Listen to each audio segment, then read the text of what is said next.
Hello friends, ഇന്ന് എൻ്റെ ആമ്പൽക്കുളം ഒന്ന് വൃത്തിയാക്കുകയാണ്. അപ്പോൾ മഴയൊക്കെ ആയപ്പോൾ ഒരുപാട് അഴുക്ക് പിടിച്ച് കുറച്ച് നാളായി ഞാനൊന്ന് ക്ലീൻ ചെയ്തിട്ട് ഇതൊന്ന് ക്ലീൻ ചെയ്യുകയാണ്.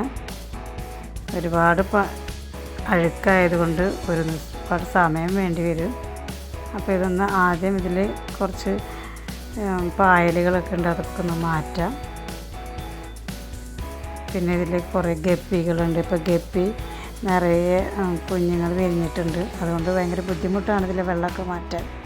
വെള്ളം മാറ്റുമ്പോഴേ അവരും കൂടി പുറത്തേക്ക് പോകും. അപ്പോൾ കെയർഫുള്ളായിട്ട് പതുക്കെ ചെയ്യാവുന്നേ പറ്റുള്ളൂ.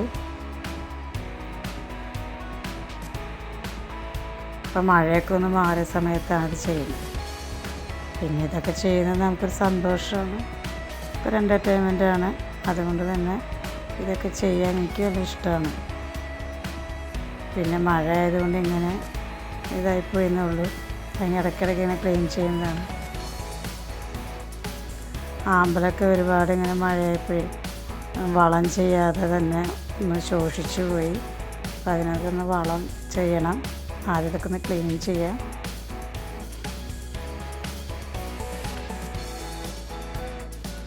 വയലറ്റ് കളറുള്ള ആമ്പലാണ് ഇതിലുള്ളത്. ഞാൻ ഒരുപാട് വീഡിയോയിലൊക്കെ അത് കാണിച്ചിട്ടുണ്ട്. നമ്മൾ സമയത്ത് അതിന് കെയർ ചെയ്ത് വളമൊക്കെ ചെയ്ത് കഴിഞ്ഞാൽ നന്നായി കൂടും.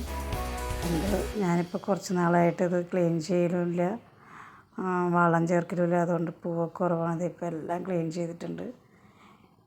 ഇനി ലാസ്റ്റ് ടൈമിലായി. ഇപ്പോൾ ഒന്നും കൂടി ഒന്ന് ക്ലീൻ ചെയ്ത് വെള്ളമൊക്കെ ഒന്ന് വറ്റിക്കുക.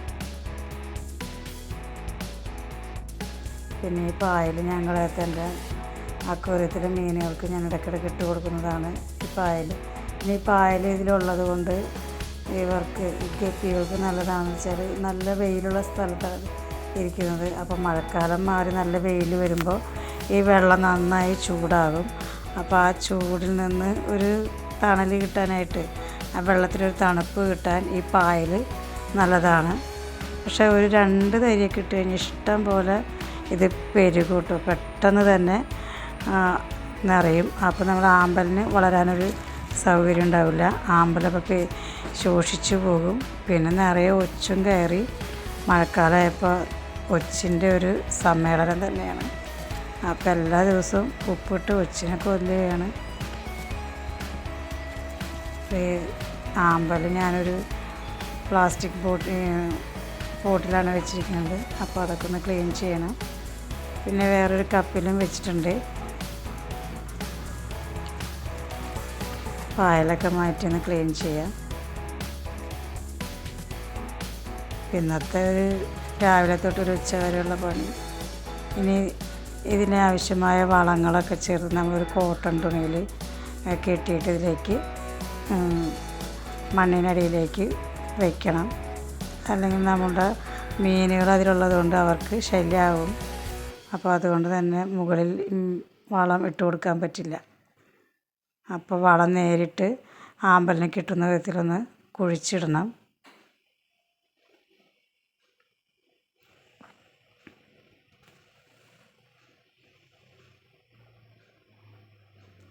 ഇനി ഒരാഴ്ച കഴിയുമ്പോൾ ആമ്പലൊക്കെ അടിപൊളിയായിട്ട് വരും കേട്ടോ.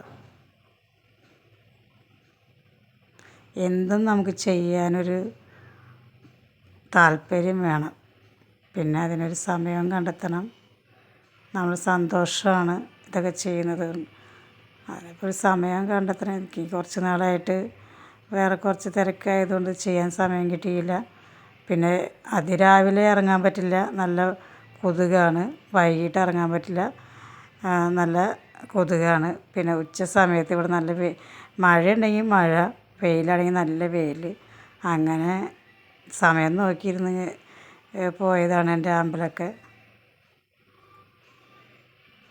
ആദ്യം ഞാനിത് ഷീറ്റിൻ്റെ അടിയിൽ വെച്ചിരുന്നു. അപ്പോൾ പിന്നെ എനിക്ക് വെയിലതും പ്രശ്നമല്ലായിരുന്നു.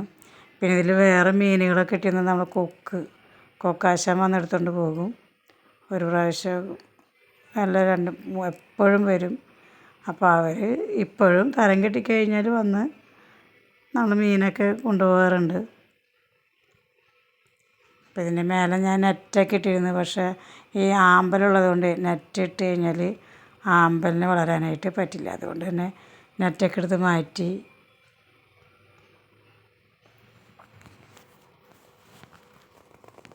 ഇതിലേക്ക് വെള്ളം നിറയ്ക്കാം.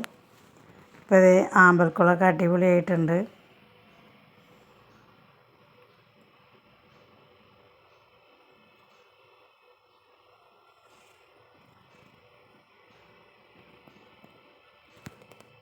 ഇനി 2 ആഴ്ച കഴിയുമ്പോൾ തന്നെ ഇതൊക്കെ നന്നാകാൻ തുടങ്ങും.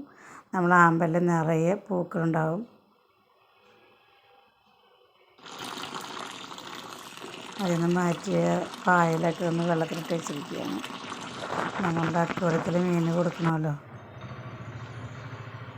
കണ്ട ഇപ്പം ആമ്പൽക്കുളം നോക്കി. ഇനി മഴയൊക്കെ ഒന്ന് മാറിയിട്ട് വേണം ഇതൊന്ന് ഉണക്കിയിട്ട് പെയിൻറ്റ് ചെയ്യണം. എല്ലാം പോയി. Thank you friends.